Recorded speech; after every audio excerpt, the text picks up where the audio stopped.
समाजाच्या आरक्षणासाठी टॉवरवर शोले आंदोलन. प्रतिनिधी प्रमोद चव्हाण. नमस्कार, मी भाग्यश्री. महाराष्ट्र न्यूज 24 लाईव्ह मध्ये आपले स्वागत करते. धनगर समाजाला एसटी आरक्षण देण्याचे आश्वासन केंद्र व राज्य सरकारमधील काही नेत्यांनी निवडणुकीदरम्यान दिले होते. मात्र अद्याप त्या आश्वासनाची पूर्तता न झाल्याने समाजामध्ये तीव्र नाराजी निर्माण झाली आहे. याच पार्श्वभूमीवर दीपक बोराडे यांनी मुंबई येथील आझाद मैदानावर एसटी आरक्षणाच्या मागणीसाठी आमरण उपोषण सुरू केले आहे.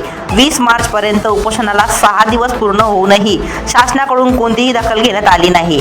दरम्यान यशवंत सेनेच्या पदाधिकाऱ्यांनी मुख्यमंत्री तसेच बुलढाणा जिल्ह्याचे पोलीस अधीक्षक यांना 23 मार्च पर्यंत मागण्या पूर्ण करण्याचा इशारा दिला होता. अन्यथा राज्यभर टॉवरवर चढून आंदोलन करण्याचा इशारा देण्यात आला होता. या इशाऱ्यानुसार 24 मार्च रोजी जानेफळ येथे एका आंदोलकाने मोबाईल टॉवरवर चढून शोले शैलीत आंदोलन सुरू केले. घटनेची माहिती मिळताच पोलीस व महसूल प्रशासन तातडीने घटनास्थळी दाखल झाले. प्रशासनाने आंदोलकाशी मोबाईलद्वारे संपर्क साधून त्याला खाली उतरून चर्चेद्वारे मार्ग काढण्याची विनंती केली. मात्र मुंबईतील आमरण उपोषण संपेपर्यंत आपण टॉवरवरून खाली उतरणार नाही असा ठाम पवित्रा आंदोलकाने घेतला. दरम्यान धनगर समाजातील कार्यकर्ते व पदाधिकाऱ्यांनी या आंदोलनाला अप्रत्यक्ष पाठिंबा दर्शवला असून केंद्र व राज्य सरकारने तातडीने एसटी आरक्षणाचा प्रश्न सोडवावा अशी मागणी केली आहे.